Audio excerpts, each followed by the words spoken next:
Goeiemiddag julle, baie welkom by Kom ons gesels episode 28. Nou ek kom nou net van die atletiekveld af waar ons diskus geoefen het. Want sien, seisoene en sporte werk lankal nie meer soos waaraan ons gewoond is nie.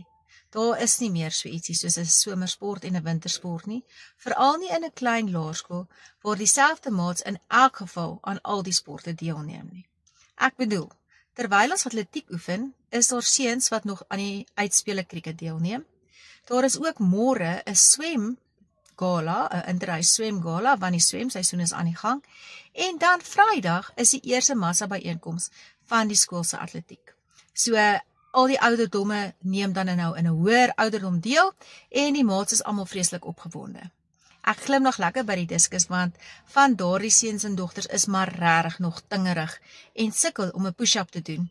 So om 'n diskus te gooi, wel, dit gaan baie interessant wees. Ek wonder net soms of die kinders nie dalk te veel sporte op een slag doen nie. Brand ons hulle nie dalk uit op so 'n jong ouderdom nie? Ek weet nie. Party gaan met my saamstem en ander dalk nie. Maar hoe dit ook al sy, dit is 34 grade in Pretoria.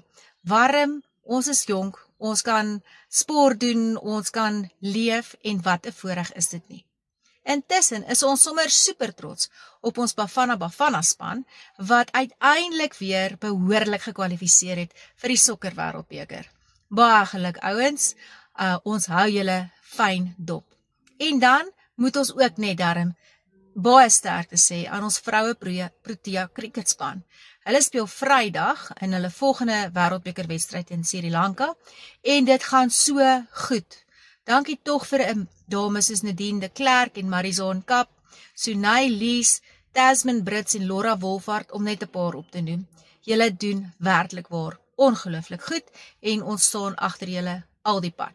Ek dink Bok Friday tel maar sommer vir die Proteas ook, terwyl die Springbokke nou 'n bietjie URC speel.